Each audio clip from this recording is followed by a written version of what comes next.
So when I first found Debbie, I was really excited to have more of the actionable steps that she gives, really have a little bit more structure and guidance.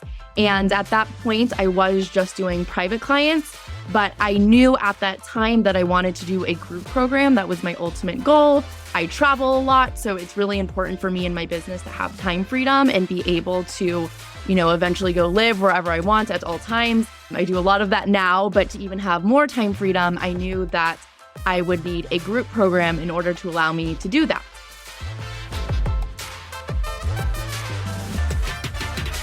Hello, I'm Debbie Shadid, the host of the Life Coach Business Building Podcast.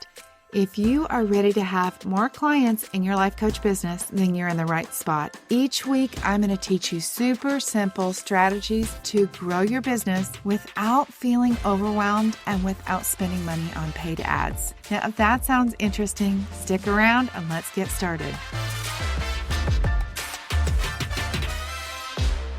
Welcome to today's podcast. I am super excited to bring back somebody that I recently had on my podcast.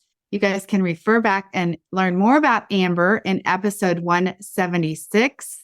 Amber, introduce yourself, tell us who you coach, and then we'll get into the nitty-gritty of your incredibly successful second year in business. Yeah. Hi, everyone. I'm Amber Abila. I'm happy to be back again. I am a binge eating and overeating coach. I help people feel normal and in control, heal their relationships with food so they can really create their dream eating habits. And I started this after years of struggling with food myself and doing therapy, trying intuitive eating, even other coaching programs. And nothing really worked until I learned the deeper mindset of our brain and how it works. And that's how I really came out of my food struggles. Well, your story is certainly inspiring. And I know that you've had a huge impact on a lot of people. So we're going to dig into that. I wanted to bring you on to just talk about your 2023, all that kind of unfolded for you. We were working together, I believe, since February of 2023. So all through the year, basically. I'd love to hear kind of a recap, if you wouldn't mind, of where you started. You built your business with private clients, and then we can talk about your group program if you want to give a little synopsis to everybody. Yeah. So when I first found Debbie, I was really excited to have more of the actionable steps that she gives, really have a little bit more structure and guidance. And at that point, I was just doing private clients, but I knew at that time that I wanted to do a group program. That was my ultimate goal. I travel a lot, so it's really important for me in my business to have time freedom and be able to eventually go live wherever I want at all times. I do a lot of that now, but to even have more time freedom, I knew that I would need a group program in order to allow me to do that. So when I found Debbie, I had the idea in my mind that around April, I wanted to start a group program, and I was super excited about it, super gung-ho, just like ready to go full force with it. And I really put my all into that first group effort, but I really did not have anyone sign up. I had one person that I offered a scholarship offer to for like 80% off, and she had said yes, but at that point she was the only one. So I decided to not go the group route and continued with one-on-one for quite a few more months until I started thinking about the group program again more recently. And the reason I continued to do one-on-one is I really just recognized the value of the ability to charge a bit more with one-on-one. And of course, you can get your group to charge the same amount. But I just knew for me at that point, if I wanted to reach my income goals, I needed to focus more on one-on-one. So I prioritized that until I started thinking about doing the group again. Yes. And you did a really good job of filling up with private clients. What would you say was the most effective marketing or your approach to filling up your private clients' practice? Yeah, with one-on-one clients, most of them do come from Instagram for me. That's kind of always been my primary platform. But a really surprising place for me has been a Facebook group too. I go live in my Facebook group every week. I ask a few prompts for engagement. And it honestly is a pretty easy thing to do. But I had a few people who had just found me randomly through Facebook. And like a month later, they had become a private client. So I found that the people who did find my Facebook group, who were really looking for help, they would watch my past Facebook Lives, they'd get really sucked in, and then they'd want to book a consultation with me.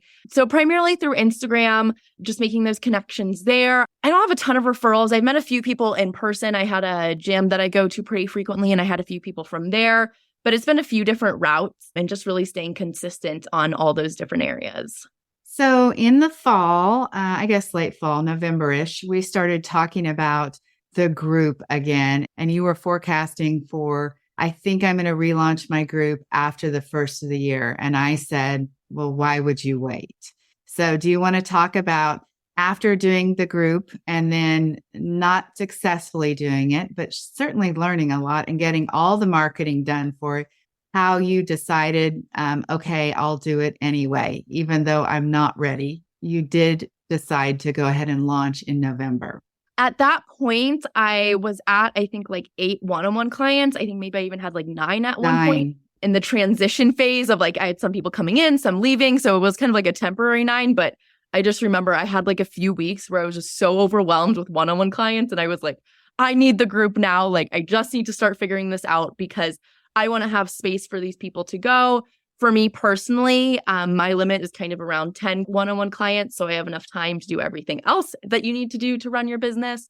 So I was thinking about doing the group. And yeah, I totally did not feel like ready to do it. I wanted to wait, I think even to like mid-February. I was like just trying to push it off as long as possible. And our lovely mindset coach, Thais, she told me that I was probably carrying in a lot of like the drama from the past launch into this one, which I totally was. I was really scared to do it again. I didn't want to have that same feeling of failure, even though I did get to a good place with the last group launch that I realized I had learned a lot.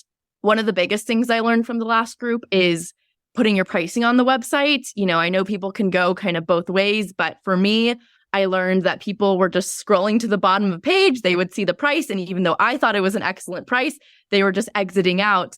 And I had one moment where I was messaging this woman on Facebook. We had been going back and forth over Messenger. She had been to quite a few of my free trainings and she seemed really interested in coaching. And I was inviting her into the program. I said, I'd love to have a consultation call with you to talk further. And she said, wow, Amber, that looks like an amazing program and I would love to join, but we're saving for a house and we're trying to get out of debt. And then a few weeks later, she messaged me about private coaching. And she said, hey, how much is your private coaching? And I said, well, let's get on a consultation call. Let's talk through it. And then she ended up becoming a private client. So that was just the moment for me that I realized people will always tell themselves that's too much. And sometimes they just need to talk to you to realize the value of that. Yeah. I mean, I think too, for a coach, you want to know that you have a connection with the right person too. Yeah. So anyways, I decided to go ahead and do the group because I felt like it was a good time. I was having a big influx of people coming in.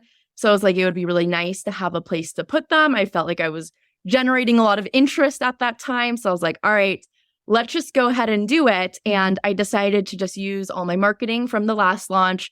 I did tweak it some, and a really good tip that Debbie gave me was to put it in ChatGPT. And I was just super simple about it. I just said, make this email more engaging or make this email more persuasive. And I would just take bits and pieces of that to help me kind of refine the emails a bit more. But I was trying to make it as easy as possible because ultimately I decided to do the group. And then like a week later, I was going to be talking about it. So it had to be a pretty quick process. One of the things that I really admire about you is that you are able to come, ask questions, get coached, get what your next steps are, or what I think your next steps would be. And then I love it that somehow you tap into your own intuition and you come back and you're like, this is what I decided. And it is often maybe a variation of what I suggested you do, but it's definitely not exactly what I suggested. And it's so great. I wish more people would do that. You take the concept and you make it your own. So do you want to share about that? Yeah, the funny thing is I used to never be like that. I used to always be the person who wanted other people's opinions and advice and would always put their thoughts above my own and really just valued what other people thought and said.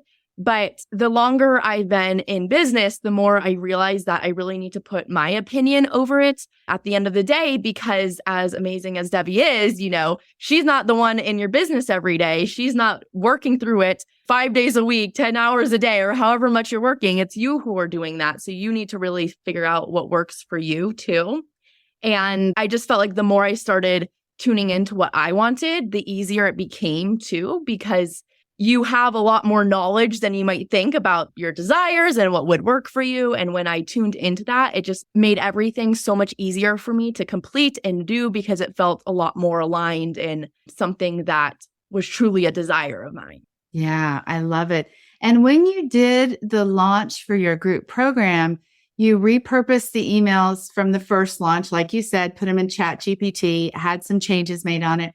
And as far as social media goes, you want to share your approach to social media because it works. Yeah. So I just did my marketing day by day through social media. I woke up and I was like, all right, we're going to have to create my posts today. They're going to have to say something about the group. And I did base a lot of them off the emails. So I kind of just tweaked the email content to make it into a reel or a static post on Instagram. But it was really because I was doing it so quickly for the group that I was like, I can't get together a month's worth of marketing in 1 week with everything else I'm doing right now too. So I'm like, all right, let's just do it day by day. And I found that helped my creativity a lot too, because sometimes I think we all know the feeling of sitting down at your desk and being like, all right, write 5 real ideas, and nothing comes to your brain. It's like that writer's block. So sometimes for me, just doing my content day to day allows for a little bit more creative freedom. And then sometimes those will often do a bit better because I'm having more fun with it and it's not so structured, and I'm able to just kind of do the first idea that comes to my mind. So I definitely think there's value in planning your marketing ahead of time, but it worked out fine for me to just do it day to day, as long as you're committed to making sure you get it done and working through any brain drama that comes up about doing it.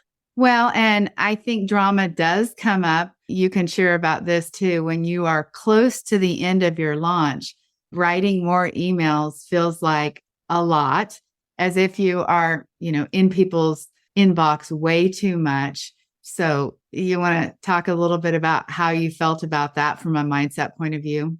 Yeah. So I did my group launch for a total of a month, from the start of announcing it to the end that it closed. So I was sending out a lot of emails during that time. And looking back, for the next group, I'm definitely going to make my launch period a little bit shorter, because it was a long time to be talking about the group and having it open. But definitely towards the end, I had a bonus that was expiring where I had bonus coaching sessions with me privately if they decided to join by a certain date. So I was sending out, multiple emails like, the bonus is expiring. Make sure you sign up soon before it expires. And then I did have some resistance come up of, well, now I have to send more emails to say that the group is closing too. And I had already had a few people in my group and I felt really good about the amount of people I had. I think maybe at that point I had 4 or 5. And so I was so over the moon excited about it too, that I was like, woohoo, we officially have a group. We're doing it. That my mind was kind of well, we don't really need any more people. So we don't have to send out any more emails. But I did work through that because I imagined the type of person who was just waiting for one more email from me, just one more reminder, who is, a busy woman, and they're just scrolling through their email, deleting. And so I thought about, maybe there's that one person who is just waiting for a few more emails to remind them about the group. And that could be another person that I could help and have in the group. So I kind of used that to work through, okay, imagining that human who really needs these last few emails to help me through that. And it worked. Yeah. In the last 2 days, I didn't get anyone, but I did have a consultation the day that the group closed. She had booked her consultation earlier that week, but who knows, maybe if I didn't send out those closing emails, even though she had the consultation call with me, maybe she would have felt a little more hesitant, because I think when she saw the emails too, she was probably in the mindset of, oh, I got to make this decision quickly when I get on this consultation. So yeah, it worked. And so you officially have a group program, you're into it, and you're loving it. Yeah. So I'm just 2 weeks into it, but it has already been so fun. And I am just amazed with the lovely women that have joined the group. They're all so interactive. I was a little bit nervous about my group being too small. I knew if I had 3 people, at least, I would do the group. And I ended up with 6 people. So I had 5 paying people. And then I did put a one-on-one client in as a bonus gift for her for taking a leap on me. And it's been really nice to have 6 women, I felt like it's truly the perfect amount, where if I had 10, sometimes that gets like a little bit much where they don't all know each other. But I feel like it's been really nice to just see how beneficial that smaller group can be too, because it really creates a stronger camaraderie among them of, it's just this little baby group. We're all in this together and we're all going to figure it out. Ah, interesting. I hadn't heard that from you, but that makes sense. I want to talk about another thing that I was impressed about, which is your pricing for your group. Typically, I talk about doing beta pricing on a group. Now, to explain that further, a lot of the clients that I'm working with have not had very many private clients. They haven't had very many clients, period. So the beta pricing really feels more comfortable to them. But I love it because you just said, I'm not doing beta pricing. You want to share? Yeah, I've been coaching for almost 2 years now. Like in my business, I've had paying clients for almost 2 years. So I felt for me that having like a really low price almost felt like I was going backwards in it. And I truly believed in my program and what I had to offer, which is so important.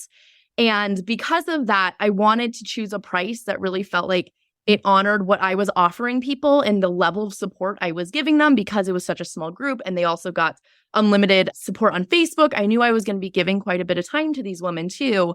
And I knew if I chose a lower price that I might feel resentful of them, of, oh, I just wish they were paying more, or, my one-on-one clients, I can charge them 3 times this and I'm not getting those now.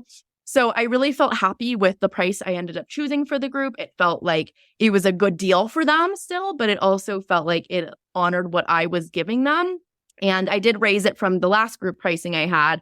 So what's interesting is even though the first group that I tried launching had a lower price, I didn't sell it out, meaning like, no one joined, showing you that it's not just the price that matters. It's really how you sell it and how you market it to people that matters. Yeah. And I would think between the first group and the second group, you filled up with private clients, which also kind of fuels your confidence. And that definitely reflects in the way that you show up from one launch to another. Talk to me about your mindset practice and how you notice what you need to get coached on. And you take advantage of our mindset coach, Thais Glenn. So talk about what your practice is or how that works for you. Yeah, I feel like I could always be better at journaling. I honestly don't journal that much. I probably should. But for me, my biggest signal that something's going on is just when I'm feeling a lot of resistance in my business. If everything feels super overwhelming and super hard, I feel really unmotivated when I sit down at my desk. That's usually a sign that there's some sort of mindset block going on for me. And that's when I know to get coached. I'm pretty good about getting it in and out quickly, because I know the longer I stay in it, the more I'm going to be stalling my progress. So what's nice with Debbie's program is I can just choose a time on the calendar to book the mindset coach Thais, and I get in with her right away. So I can really get through that quickly. Sometimes I'll just write it down like in my notes app. I'll even write like need coaching on, and then I'll write the thoughts coming up so I can be aware that they're there and acknowledge them, but kind of push them aside while I'm working until I do get more coaching on it. Yeah, that's great. I mean, for sure, every level that you come to, there's new thoughts that come up. Speaking of, let's talk about your income, since you have given me the okay to talk about that. I'm so incredibly impressed at just the determination all year long that you had to not give up on your business. And I don't mean give up, but I mean, you kept marketing, you kept growing, you kept looking at it, analyzing, figuring out how to do more. And there's lots of times that you could have said like, okay, I have enough right now. And I think I was always in your ear saying, yeah, but there'll always be an opening. So you have to keep going even when you have enough today. So, yeah, you guys, she's like 5 times your income from last year. So you said you could talk about it. So if you want to share, I would love it. I'm so incredibly excited for you, the success that you've had. Yeah, totally. So last year was my first year of business and I made $10,000 and I was so overjoyed by that. I think whenever someone makes even your first dollar in your coaching business, it is like the most amazing feeling. So then this year I set a goal of $30,000 because I thought, okay, that will push me to a new level, but it feels doable still. And back in August, I was telling Debbie, I said, oh, I looked at my income projection for the rest of the year and I'm going to hit the 30,000 goal. And I was so excited. And I was like, wow, I don't have to do anything all year now. I can just sit back and relax. And Debbie considered pushing me a bit and saying, well, what if you thought about reaching $40,000? And I was like, oh, I don't know. That seems like a bit far. And as of right now, I'm going to end the year at $48,000. I'm a little bit above that, which I am super excited about. And a big shift for me with that I recently had the other month was I realized that I don't need my coaching business to make me money. And that really allowed me to have this non-attachment to it because, I have a college degree. I could go out and get another job. Plenty of my friends are doing other things, making more money than me. So not only could I go out and get another job, I could probably make more money right now doing something else. Mm-hmm. So knowing that, I was like, well, the only purpose of my business then is to have fun and see what happens, because I could always go get a job doing something else.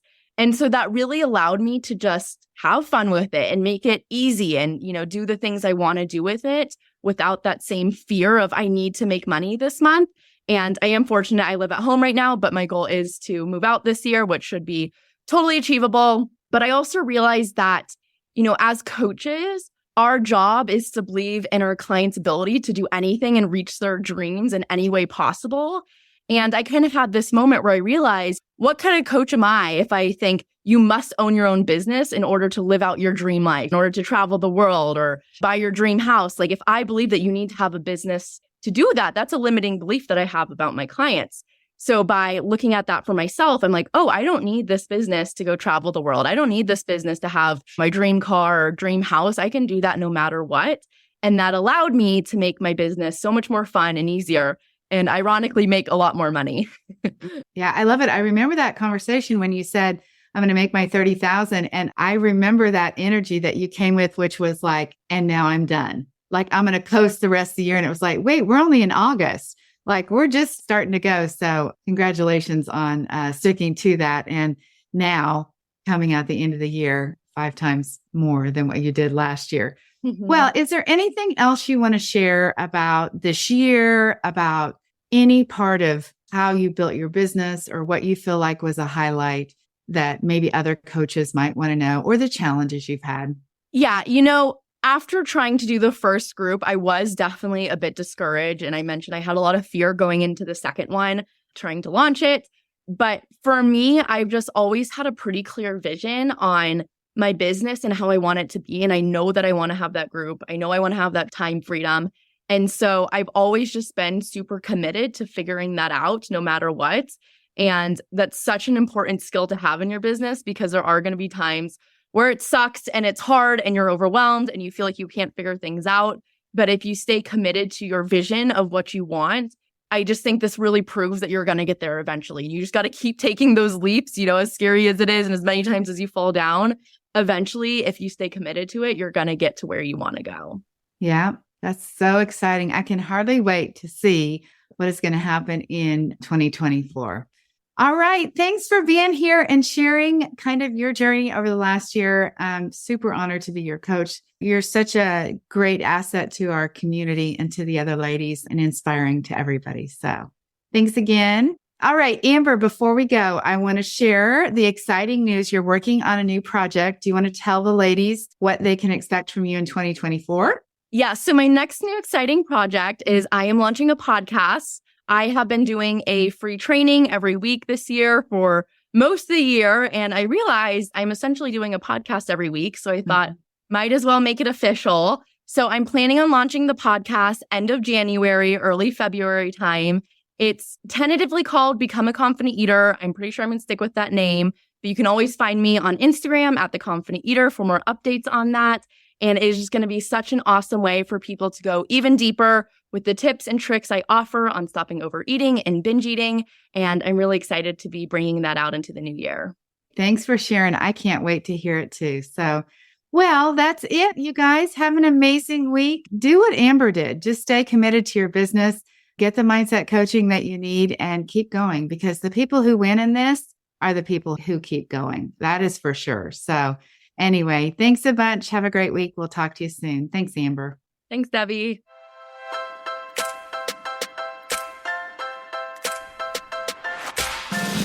Okay, ladies, that is it for today. Before we go, I want to invite you to head over to debbieshadid.com. I have this incredible Canva training specifically designed for life coaches, where I'm going to teach you how to use Canva to create beautiful graphics to market your life coaching business. All right, have an amazing week. I'll talk to you very soon. Bye-bye.